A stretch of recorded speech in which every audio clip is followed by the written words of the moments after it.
Chick-fil-A is getting intense criticism from gay activists because one of its top executives says he supports marriage and biblical values. This is the CitizenLink Report. I'm Stuart Shepard along with the CitizenLink Executive Director, Tom Minnery. Hi, Tom. Hi, Stuart. First, I just want to share with people what this is all about. It's something Dan Cathy said. He is the Chief Operating Officer of Chick-fil-A. He calls himself a customer service guy because basically he goes to every grand opening in the country and hands out free stuff, is what he spends a lot of time doing. Recently, he was a guest on the Ken Coleman radio show, and he said this. I think we're inviting God's judgment on our nation when we shake our fist at him and say, we know better than you as to what constitutes a marriage. And I pray God's mercy on our generation that has such a prideful, arrogant attitude to think that we would, the audacity to try to redefine what marriage is all about. Now that's a pretty direct, strong statement, but the response from the other side on this, from gay activists, has just been horrendous. They've called him all kinds of names. They've threatened to boycott his business. They've lost at least one contract that we'll talk about here in a minute. What do you think about what he said? Well, it's important to understand what he said and think about what he said. He is very concerned about the institution of marriage, as we all are. There is nothing that Chick-fil-A stands for that is in opposition with what we stand for on the issue of marriage. And I appreciate the company understanding that the future of the nation rests in solid family life and marriages. And this is something that marriage was not invented by Jerry Falwell. Marriage, it goes all the way back to Genesis, the book of Genesis, and it is God's institution. And Dan Cathy is merely restating that, but in doing so, obviously, he has kicked over a beehive of opposition. And you have said it's been name-calling, and that's where we are in this debate, I think. It's been pretty harsh out there. There have been stories on the cable news networks where they've brought all this up. If you hang out on Dan Cathy's Facebook page, some of the comments on there, we'll show a few on the screen here, but the words like bigot, hater, they're fool, they called them. They're talking about boycott. They're saying words that I can't say on a family-friendly show here.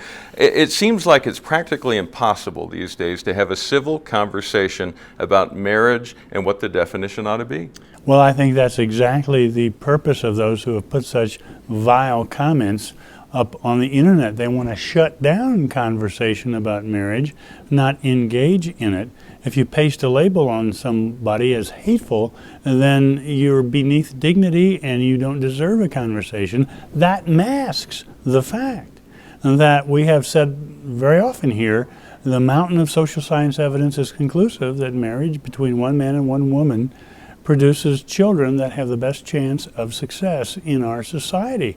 And it's difficult to stand for that, but the facts are the facts. Well, and you just did an interesting thing, which is worth pointing out and highlighting. That is, we can make a biblical argument about this. We can cite chapter and verse, no problem there. But there's also an argument to be made apart from the Bible. Well, the Bible's truth bears out in social science. Social science data backs up what the Bible says. Well, it does indeed. You can take a long circuitous way around it and hire expensive academic researchers to come to the same conclusion that Genesis chapter 1 comes to. Now, in recent weeks, people have been, in the last few days in particular, doing a lot of the name calling and all that, but people also speak through the way that they do business, the way that they do contracts and whatnot. There's a little toy that's been showing up at Chick-fil-A in recent days.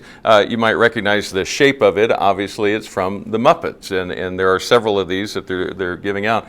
We just learned that the Jim Henson Company, which did a contract with Chick-fil-A, is dropping that contract. They're going to fulfill this one, is my understanding, and then not do any more business with Chick-fil-A over this issue. And not only that, the money they've taken in so far, they're going to give to a gay activist group. What do you make of that? Well, we've come to a place in our country where the Muppets don't support traditional marriage, or the Muppets do support same-sex marriage, however you figure that.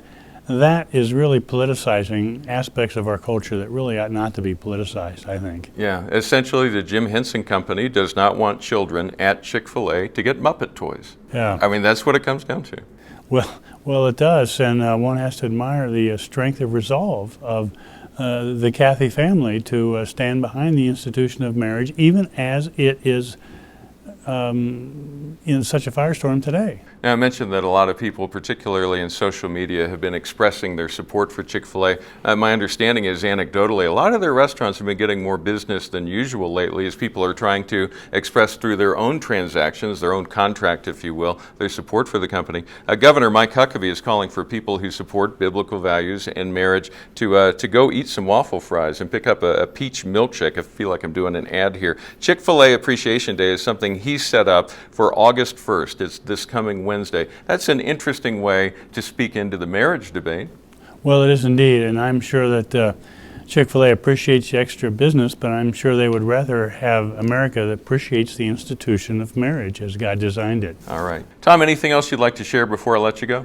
Just one thing, Stuart. You know, this issue is not so much about homosexuality, although it is. It's not so much even about same-sex marriage, although that is true.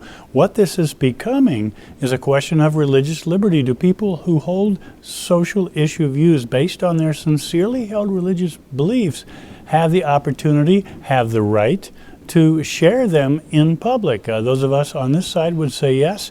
Other people would say no, they don't. And it's part of a larger desire to drive religion back within the four walls of the church and to keep it out of the public square completely. And we will be fighting this in the future on religious freedom, and that's a different territory. All right, we've talked about that before. I'm sure we'll revisit it again. Thank you, Tom, for your insights on this. Thank you for watching. We encourage you to pray for the folks at Chick-fil-A, especially their top management, as they figure out how to navigate this, where essentially all they've done is taken a reasonable biblical stand on the issues concerning marriage and relationships. Pray that they'll have wisdom and that they'll have peace of mind as they go through this.